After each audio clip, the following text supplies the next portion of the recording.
Hey, Big Fat here with another 9th Age battle report. So, I have a confession to make. I've actually had a bunch of battles since the big game, and I actually had pictures of them and everything, but when I looked through the pictures, they were really bad, and I just got tired of my old camera. I mean, it was a 10-year-old camera, it was horrible, so I just tossed it. Right around Christmas, got another camera, so much better pictures, much happier with how everything turns out. It's much faster whenever I take pictures, so I was more inclined to take them. And these look much better, so I started putting battle reports back together. Anyway, this is actually my second game against the mat since that time period, and the first time went very poorly for me. My armies are generally just trying to test out one or two things. I haven't settled on any sort of format for a list yet, which is why you see so many weird things in the army right now. And this army will be no different than the previous ones. Matt's armies are a bit more put together. He spends a lot more time list building. He knows what he wants. So he's got stuff that's a lot more complete than me. Anyway, this is my place, so Casa de Fat.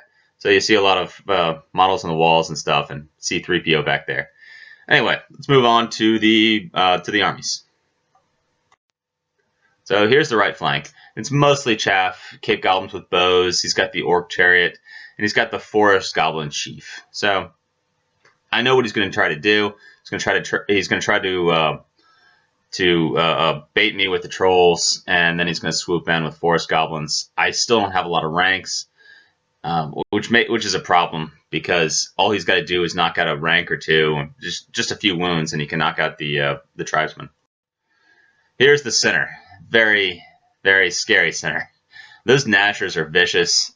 Initiative 3, Strength 5, 2 attacks apiece, Weapon Skill 4, which means they hit me on 3s, wound me on 3s. That's just not good. I've got to find a way around him. And he's protecting his flanks with all these Cave Goblins. He's got an Iron Orc and a Chariot. I think it's an Iron Orc and a Chariot. Now that I look back on it, it's probably not, because the Goblin is the general back there. So it can't be an Iron Orc. It's got to be a normal Orc on the Chariot. So here's my flank across from that kind of weak flank he's got. I've just got the tribesman of the Khan. Unfortunately, he's got a lot more units than me. Although my unit probably packs more punch than the other ones, the problem is it's just not. It's not enough over here, and he's going to probably be able to just surround this and kill it. And there's the little scraplings on here in the center. So here's the center of my lines. So right off the bat, I've made a mistake. I've deployed my army in the center. It is much smaller than my opponent's army. I don't have any magic again. I just don't want to really work on magic at the moment. Ogre characters are very expensive, and I just didn't want to use it. So I do have cons in every one of these little bull and iron gut or bruiser units, and I'm hoping to increase the punching power to medium-sized ogre units. It's something that you used to see, but I'm not sure I really like them. The units are much more expensive. I just feel the punch is a lot less there. Here's the right side. I've still been messing around with this hunter. I like him. He's kind of neat. Problem is he's very expensive, and he kind of dies pretty quickly. And I haven't settled on a build, so I've got a different build on him here. He's got the spine split, and he's got an additional hand weapon, which I actually like an awful lot, because he's got 4 attacks base, but then when he charges, he picks up the additional attack from the spine splitter with a devastating charge, and he also has the additional hand weapon. So he's got 6 attacks, weapon skill 5, strength 6, with D3, strength 6 impact hits, and the extra stomp if it's something that he can stomp, which it's nothing to sneeze at. It can kill an awful lot. Anyway, we're going to see if he works out, and if he doesn't, drop him from the list. So here's the Goblins, which is just an Orc who's got magic. So we've got Here We Go and Oino Dying, so he's got rerolls and he's got a ward save. Neither of those I like a whole lot. So let's move on to turn 1. I actually deployed first, and I had a +2. I should have deployed in a corner. That would have been a much better idea than what I did. And I should have dropped a whole bunch at the same time. Instead, I kind of went back and forth with him for a while, and then I dropped the rest of my. And then I dropped my army, but I only got a +2 to go first, and he snatched the first turn from me anyway. It wasn't good. I also put my kin eaters in ambush, which wasn't good either. I should have put those guys on the table. So I'm outnumbered unit-wise by a lot. And when he moves forward first, it keeps me from kind of pinning him against the table edge. Instead, he's going to pin me against the table edge. So over here, everything just kind of moves forward. The Gnashers, they're vicious, and I don't have a lot of answers to them. I'm just going to try to combo charge them and run straight through them. I do have two big monsters with the Rocker Roch and the Frost Mammoth in combination with the Mercenaries, and we'll see. I think I can take out that center and just bust through. And over here, he's preparing for that Hunter. I think in our last game, the Hunter did some work, and so he's showing him a healthy amount of fear. That's him moving around again. There's our magic phase. It's 6-4. He actually decides he doesn't want to cast anything after we rolled the dice. He was just too far out. It just didn't mean anything at this point. I mean, it's all defensive magic.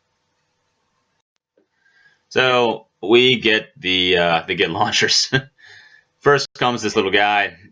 Does a couple of wounds to the Hunter. Kills off our dog. Actually, he took a wound. The dog had already taken a wound prior from bowfire.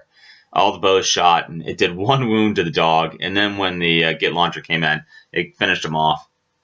The second Git Launcher decided it didn't feel like launching any more Gits the rest of the game. So it's just kind of sitting there. And if I can get to it, it's easy points. So it's my turn. And I decide, what the hell? I think he's actually kitted out his characters a bit more than me. In other words, he's actually kitted them out. I mean, all I did was put on a big name and an additional hand weapon and said go. But I'm charging. I think I can do some damage here. I know he's I don't remember what strength he is. He's like strength 6 or something like that. I don't remember. He's got a magic item on him that boosts the strength of the orc. And I make that charge. I mean, he's movement 7. He's swift stride. It wasn't that hard of a charge to make. If I can pop through, I can get into that character bunker, and then it'll create a lot more problems for him. So here's the right side. I moved up. I don't know why I moved up. I should have just stayed back. So here's the center. And you can see how I'm all crowded here in the center. And I shouldn't be crowded here in the center. The mat has more numbers than I do. And all I'm doing is taking my small units and putting them behind each other. It's just a bad decision. I don't know what to do with the bruisers in this game. I'm very honest about that. Because there's absolutely nothing they can do. If they get into combat with anything, with really anything, they're just going to take a lot of damage. The problem is that Frost Mammoth can protect the other units because of the -3 initiative, but it can't protect the bruisers because it's minimum 1. So the Frost Mammoth really doesn't have a lot that it can protect. It works in a good combination with the Mercenaries, but that's really the only unit it really works well with.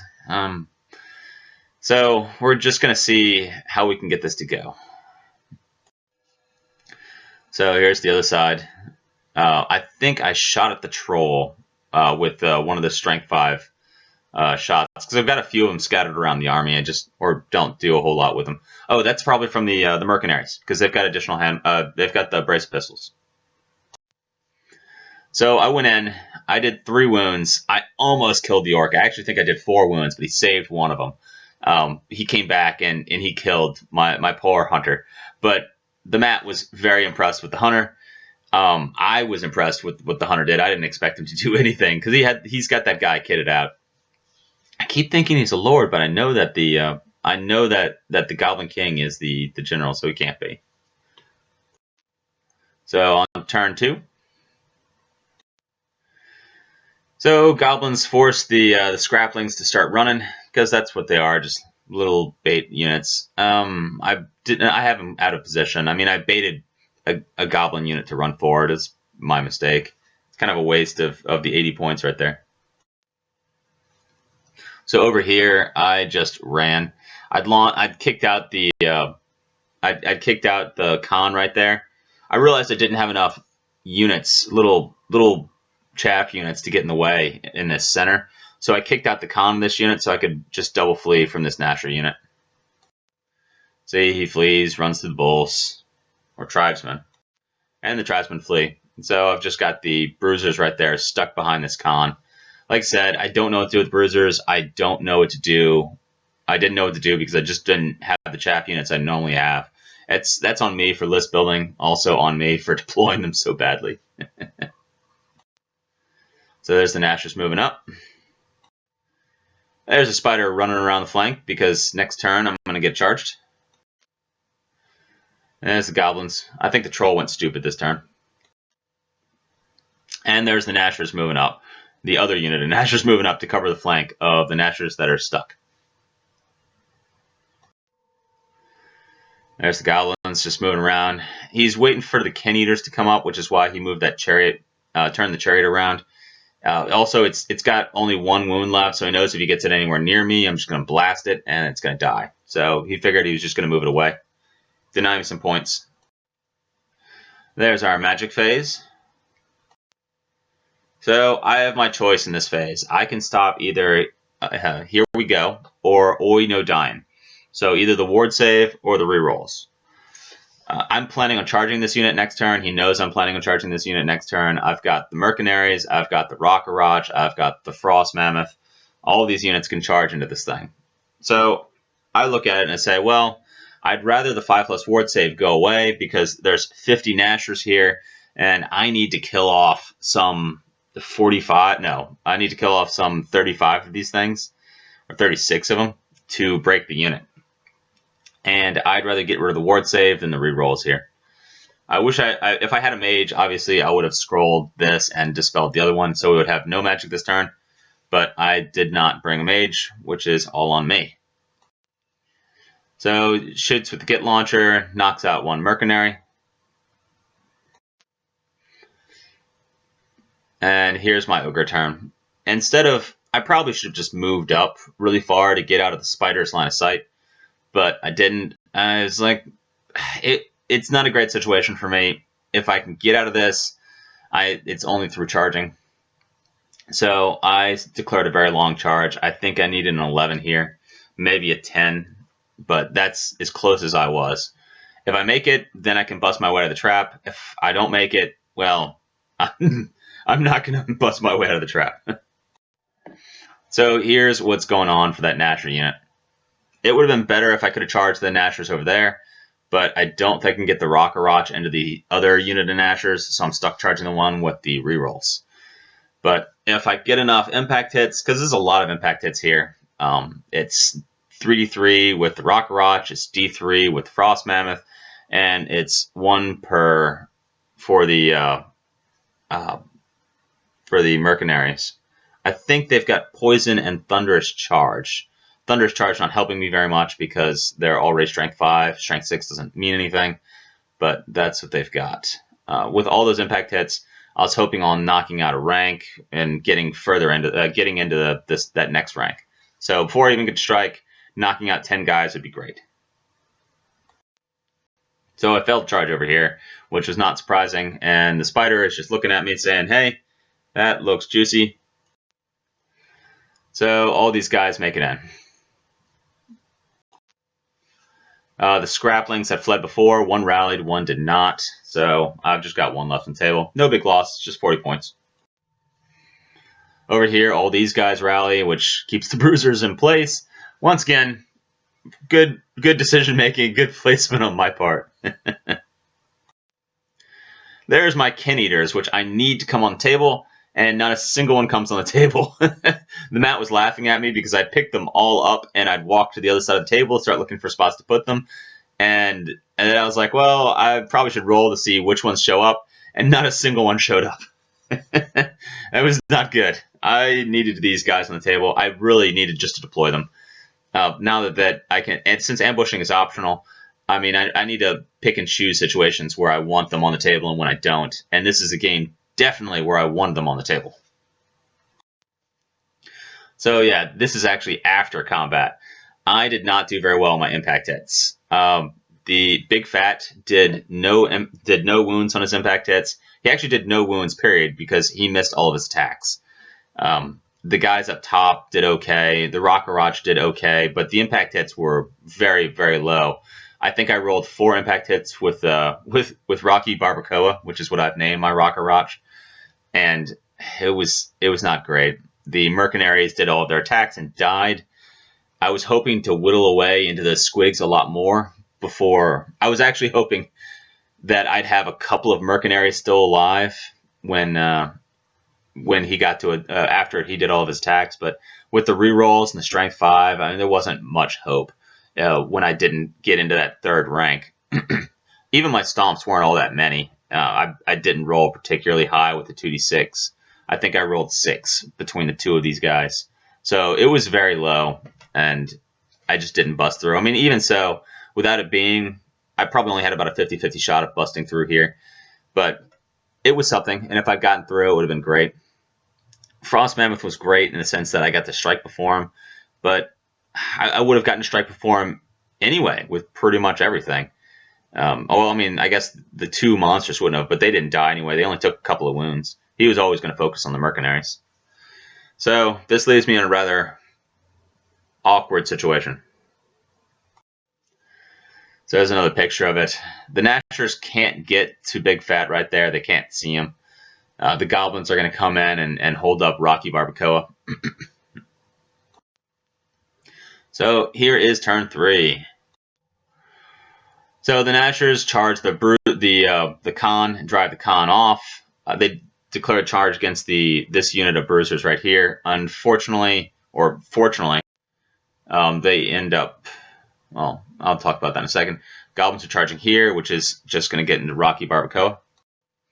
Going to charge that dog, which I threw up there just to try to help out the tribesmen over here. That's Troll charging into the flank. That's Chariot charging into the front. That's Spider charging into the flank. None of these units have ranks, but they're all a lot more survivable than the tribesmen. I don't have anything on them. They've just got the additional hand weapons. So here the Gnashers fail their charge, which I was sweating bullets because I was going to lose this entire unit of bruisers and the Great Khan. It just doesn't matter the amount of damage I can put out. The Gnashers are going to be able to crush me in any sort of frontal assault. I need a bunch of units, and the bruisers just aren't very good. They take damage just way too easily, and the amount they dish back is not proportional. So there's Goblins getting in. They obviously made that charge. Yep, everything made it in here, which does not look good. Does not look good for this unit of tribesmen. And obviously, well, the dog. Everything else is just kind of shuffling around. He's waiting for those Ken Eaters, which a lot of these guys are just kind of moving back. He's doing all the work with the Gnashers right now, and he doesn't have any threats on that left flank because the Hunter is dead. Here's just another picture of how things look. That very nice looking terrain. So here's our magic phase and the 8-6 phase. And same thing again. I have my choice between Here We Go and Oi No Dying. And I choose the rerolls over the ward save. Once again, the reasoning being that I'm going to strike first with everything, and hopefully I'll whittle these guys down, and I'd rather him not have a save. Not sure whether it was the right decision or not. It's probably the one I would go with again, but eh. So my con dies right out in a challenge to the Orc and the Chariot, and I take a whole bunch of damage. It's not a ton of damage, but it's enough. I do dish out a few wounds here and there. I think, did I do 3 and 2 or did I do 1 and 1? It doesn't matter. Either way, I lost combat here. And then I broke and fled. And they all ran that way. So if I had anything else in this flank, I would have a clear path. But I have nothing else in this flank. Goblins killed a dog, which is not unexpected. It was just a dog after all. So this happened. He actually did. I, once again, did not do a ton of damage to the Gnashers. He did a bunch of wounds to both of to Rocky Barbacoa and to Big Fat. They only had 1 wound left, I think. And I actually won combat here. I did a bunch of damage. I think there were only maybe like 5 squigs left. Maybe not even that many. But when they exploded, They did 1 wound to the Goblins on the right. They did 1 wound to Big Fat and 2 wounds to Rocky Barbacoa, thus killing them all off. So the way through the center is now open. I have no units to take advantage of it. I think that Gnasher unit cost the mat like 350 points, and I have spent, let's see, 250, 450, 750, 800. I've spent 800 points killing that 350 points. This is not a good trade on my part, but you know, them's the breaks. So this turn I figured, why not? I'm just going to charge. I sent these guys in because I was curious to see how bad it was going to go if I had done this. Yeah, they all died. I had the Khan and I had the standard bearer left, and the other guys died before they even got to strike. I'm not sure I did any wounds. I think I missed my impact hits, and then I didn't do much damage from just striking. But this is as far as we got. The Ken Eaters didn't come on. I had that 1 unit of bulls or tribesmen all the way at the back of the table edge, and that was it for me. So yes, the Goblins were victorious. There's my general right there. I have to repaint her into my modern day paint scheme, which I'm actually really looking forward to.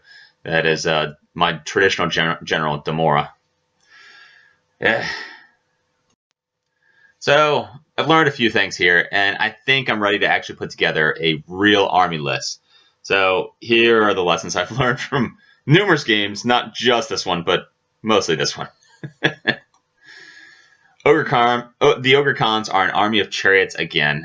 Medium-sized units aren't all that good. I can't build large units because the unit sizes are very restrictive. If I want to take Hordes to really benefit from that, I have to throw all my characters in there, and that's just not feasible. That's a lot of points and something that I just don't think is that good.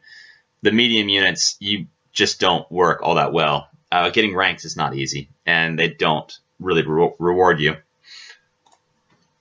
So I'm going to go back to the MSU, which I enjoyed a lot. I've looked back at some of my older Warhammer lists, and I'm going to see how I played that game, and I think I'm going to play this game very similarly. See, max 4 unit sizes for non-scrappling units. I'm really going to go tribesman heavy. I haven't really liked the bruisers all that much, so we're going to go to that. I do like the fact that I can upgrade them. I can give them heavy armor. I can give them iron fists. So I can put a 4+ armor save on them if I want to. I haven't decided on that yet. We're going to see. Poor Big Fat. If you noticed, he is fully painted in this game. He looks fantastic. I just can't find a place to use him that's not in a combination with the Mercenaries. The Mercenaries are very expensive. That's a 350 point unit for that 1 unit that's only 6 models. They're not all that survivable. They do dish out the pain, which is great, but a Big Fat, that's the only unit that really combos with them. That and some of the tribesmen, because they're only initiative 3. But the stuff that I most want to use them with, which would be all my stuff that's definitely going to strike last, like the bruisers or the iron guts, not iron guts, bruisers or blasters or bombardiers. Those units always strike last with initiative 0. If Big Fat's -3 initiative actually moved it down to 0 so that I'd strike at the same time with those guys, that would be a different story. But as soon as it was a minimum initiative 1, that became a problem. And it just doesn't seem to be that worth it. If I can strike in the flanks of units, I think that's a lot more beneficial. And I don't think that's strength for Big Fat. Yeah, I really like the Rockers a lot. They do so much damage. They're stubborn, which is huge. I want to be able to hold units in place. That's what I like about the Ken Eaters with that 5+ regen. I never remember to roll the 5+ regen, but with the 5+ regen, I can hold a unit in place. Big Fat can hold, not Big Fat, Rocky Barbacoa can hold units in place, and then I can surround them with smaller units. And that's what I really want to do. So yes, I keep ambushing these guys, and I need to stop doing it. It's far more important for me to have them on the table. That way I can just get them in the way. If I'd had them on the table, I could have held up those units of goblins, not had to worry about them. Particularly on the right flank, I could have done something there. I could have used those guys to get in the way if I wanted to. They're not that expensive. You can use them to chaff. Dogs are better at chaffing, but I didn't take that many dogs in this one either. Yeah. Yep, that's all on me. And I need to really quit being lazy. That is the #1 lesson for my armies. Magic and shooting are coming into these armies. I was really impressed with the Hunter. The Hunter I liked a lot, and I think I'm just going to add an additional 10 points to him, and I'm going to scout him. Also, I like a lot of the magic weapons in the list. There's an Iron Fist that lets you hit on 3s. I like that a lot. I really like the 6 attacks at the weapon skill 5 with the impact hits. I mean, he's movement 7. He's swift stride, so I can treat him as kind of a mini chariot, and he can dish out the pain just like a chariot. But he's leadership 9. I mean, I guess he's a very expensive chariot because he comes in at about 180 points. He looks pretty good, and I'm going to keep him. I'm going to use him as a scout, so he's versatile, which will be good. Magic and shooting, as you can see, just need to be in the army. I haven't had them in there, or just limited amounts of shooting, and I've really just kind of avoided the magic. I'm going to go back to that, and I'm going to settle on a lore. I like the lore fire a lot, but it is expensive for me to put in the army. The lore of, I don't remember the Ogre lore, to be honest, right now. I don't remember the name. But that one with the hatred on a unit is really good. So I'm just a huge fan of that spell. And their base spell is very good, too. I don't want to go full-on level 4. I'd like to get up to 5 spells in an army. I think 5 spells is a happy median. But that's just a lot of points to invest in magic. And those level 4 casters are very expensive. I think we come at 275 base for level 3. It's another 35 points, I think, to upgrade them. And that comes in over 300 points before I actually start giving them items. So I think I'm going to stay away from that and stick to the smaller guys. Maybe I'll put 2 of them in there. Maybe just 1. And I can give them an extra spell for 3 spells. We'll see. I'm going to work with the list a little bit. But it's definitely going to be trying to figure out which lore I want to use. If I want to go more destructive with the lore of fire, or if I want to go more defensive and go with the ogre magic. I'm going to work that out. It'll be great. So next time you see me, I'm going to have a new list. And it's going to be a list that I'm going to focus on. And I'm going to start painting it and everything. And it's going to be great. So I'll see you guys next time. Hey, look. I just want to thank you for watching this video. I know you had your choice of YouTubers, yet you still chose to waste a few minutes on me.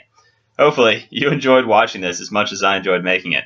And if you are so inclined, please like the video and subscribe to the channel. If you've got something on your mind, feel free to leave a comment in the comment section below. Thanks again, and hopefully I'll see you next time. Later.